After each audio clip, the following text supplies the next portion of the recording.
नमस्कार, आप देख रहे हैं Satyavarta TV news. Satyavarta TV news में आपका स्वागत है। आइए नजर डालते हैं आज के मुख्य समाचारों पर। भारतीय जनता पार्टी जनसंपर्क कार्यालय का उद्घाटन संपन्न। बता दें, गौरीपाड़ा स्थित ज्ञानेश्वर मंदिर के पास वार्ड नंबर 18 में सन्नी फुटाणकर के कार्यालय का उद्घाटन भाजपा जिलाध्यक्ष रविकांत सावंत के हाथों किया गया। इस उद्घाटन समारोह के उपलक्ष्य में कई गणमान्य उपस्थित थे। तो वहीं पर इस जनसंपर्क कार्यालय को लेकर रवि सावंत ने क्या कहा, आइए देखते हैं।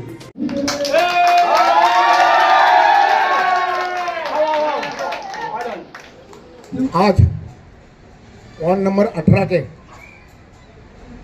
हमारे उम्मीदवार श्री लल्लन सेठ दीपक मडवी तसेच सनीजी फुटाणकर व आमचे माजी नगरसेवक श्री सुहासजी नकाते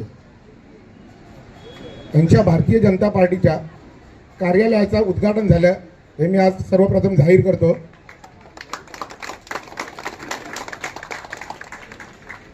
आणि ह्या उद्घाटन प्रसंगी जमलेले आमचे चारही उमेदवार तसेच माजी नगरसेवक अमितजी गायकर, आदित्य जाधव, भाटी, सालीमभाई,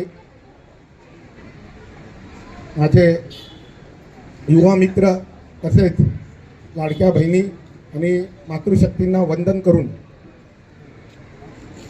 आजचा हा जो उद्घाटनाचा कार्यक्रम आहे हा भिवंडीमध्ये सर्वात पहिला ऑफिस आज खोलला गेला आणि ते पण एवढ्या जणांच्या उपस्थितीत हिंदू पण आहेत, मुस्लिम पण आहेत, सर्व समाजाचे लोक आहेत। त्यामुळे मी तुमच्या सर्वांचं सर्वात पहिला अभिनंदन करतो की आज की असं मला वाटतंय की आजपासून सुरुवात चालू झाली आहे आणि आमदार साहेबांची खूप इच्छा आहे मनापासून की त्यांच्या नेतृत्वामध्ये भिवंडीमध्ये महापौर हा भारतीय जनता पार्टीचा बसला पाहिजे आणि त्यासाठी आज तुम्ही जे आहेत तुम्ही वोटर्स नाही तर तुम्ही कार्यकर्ते आहे। आज तुमची जबाबदारी आहे की एकदम गतीने काम सुरू करा, कारण बरेच जण जसे आपले हितचिंतक आहे, शुभचिंतक आहे, तसेच काही जण आपली टांग खेचायला पण बसलेले आहेत। तर त्या दृष्टीने तुम्हाला काम अशा पद्धतीने करायचं आहे की ह्या इकडनं तुम्ही ज्या स्पीडने काम चालू करतील, इकडनं जेवढा जोर लावतील तेवढे त्याच्याहून दुपटीने जोर नकाते साहेबांच्या इकडनं लागेल, लल्लन साहेबांच्या इकडनं लागेल, याची मी गॅरंटी देतो तुम्हाला। कारण आजचा जो इलेक्शन आहे हा पूर्णपणे भिवंडीचा जो आपले रवींद्रजी चव्हाण साहेब आणि देवेंद्रजी फडणवीस साहेब यांनी आमदार साहेबांच्या खांद्यावर याची धुरा ठेवली आहे। सर्व म्हणजे आपले 30च्या 30 पैकी सर्व उमेदवार निवडून येतील असे उमेदवारी आमदार साहेबांनी दिलेली आहे आणि त्यांचा स्ट्राईक रेट हा 100चा राहील। त्यामुळे येणाऱ्या पुढील काळात याचा फायदा नक्कीच आपल्याला पण होणार आहे आणि महापौर आपला बसणारच आहे। तर त्यामुळे आमदार साहेबांना येणाऱ्या मंत्रिमंडळाच्या विस्तारात 100% स्थान मिळेल याची मी तुम्हाला ग्वाही देतो।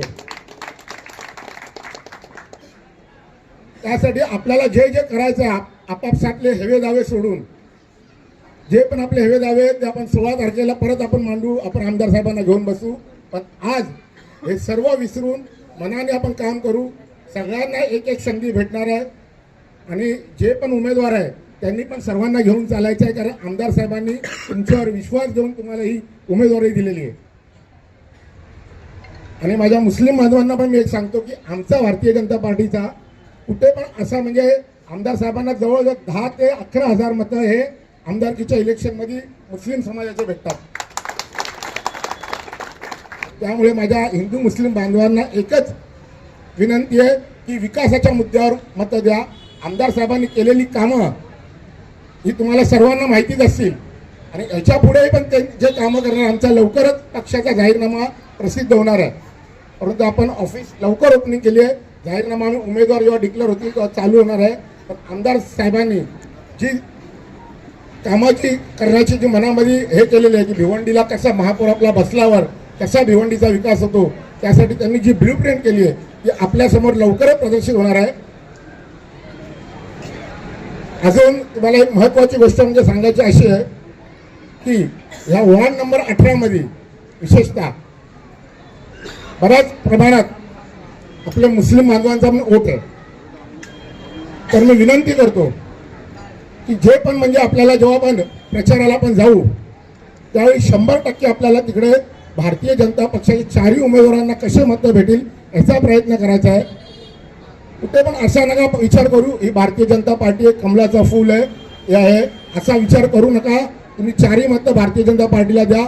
भले तो मुस्लिम एरिया असो या हिंदू लोकांचा एरिया असो तिकडे विकासाचा काम होणार म्हणजे 100% होणार. कारण भारतीय जनता पार्टी ही विकासाच्या मुद्द्यावरच आज काम करते आहे. ज्याप्रमाणे आपल्याला धामणकर नाक्यावर मेट्रो आता लवकरच चालू होणार आहे तर त्या मेट्रोवर हिंदूही बसू शकतो आणि मुस्लिमही बसू शकतो. कुठेही तुम्हाला तिकडे भेदभाव होणार नाही. त्याचप्रमाणे आज 200 बेडचा IGMला हॉस्पिटलची बनवण्याचा टेंडर सुरू झालं काम ते पण आमदार साहेबांच्या निधीतूनच चालू झालं आहे. त्याच्यामध्ये पण जी सुविधा मिळणार आहे ती सर्व आपल्या बांधवांना भेटणार आहे. आणि आपली आज लाडकी बहिणी योजना ही सर्व महिलांना भेटली. ती धर्म जात पंथ बघून ती कोणाला दिली किंवा कोणाला नाही दिली असा विषय नाही. त्यामुळे आपल्या सर्वांना एकदा विनंती करतो की ह्या पॅनलला बहुमताने विजयी करा आणि येणाऱ्या 16 तारखेला गुलाल आपलाच असेल याची मी ग्वाही देतो. जय हिंद जय महाराष्ट्र. आज 18 नंबर वार्ड का ऑफिस का हमने उद्घाटन किया है. हमारे जो आमदार साहब है मरीक जी चौगुले और हमारे अध्यक्ष रवि सावंत इनके मार्गदर्शन में हम अच्छे से अच्छा काम करने की कोशिश करेंगे. जैसे पानी की समस्या है लोगों की जो भी समस्या रहेंगे उसके लिए हम तत्पर खड़े रहेंगे. और हम आमदार साहब के मार्गदर्शन में जो आमदार साहब ने हमको जो सिखाया है लोगों की कैसी सेवा करनी चाहिए इसकी चीज में हम काम आ सकते हैं उनके उस समय में हम उनके लिए काम आ जाए और सबको लेके चलेंगे. सबका साथ सबका विकास है हमारी पार्टी का ध्येय वाक्य है. समस्या ही वार्ड नंबर 18 में बहुत सारी थी. लगभग समस्या है अपने आमदार साहब ने अपनी निधि से काम पूर्ण किए हैं. जैसे कि RCC गटर हुए, CC रोड हुए और जैसे लोगों के लिए साफ पानी की योजनाएं. अभी 100 MLT का जो प्रस्ताव आया है वो भी लगभग पूरा हो गया और बहुत सी सारी कामें हैं जो आमदार साहब करने वाले हैं और उनके साथ है कि हम भी उनके कंधे से कंधा लड़ा के उनके पैरों के साथ चलेंगे और उनको काम करने की कोशिश करेंगे. जनता को एक ही आह्वान करेंगे कि सब साथ रहे और एक साथ चल के जो हुए काम है जो कार्य हो रहे हैं उनके साथ वो देखकर अपना साथ दे. बस यही कहना चाहूँगा और अपने माध्यम से मैं उनको कहना चाहूँगा कि आने वाले 15 जनवरी को जो इलेक्शन आ रहा है भारी से भारी मतों से भारतीय जनता पार्टी को जिताए. आपका मत बहुमूल्य है हमारे लिए. बस यही दुआ करूँगा. इसी तरह सबसे पहले खबरों को देखने के लिए हमारे चैनल को सब्सक्राइब करें, लाइक करें, शेयर करें. धन्यवाद.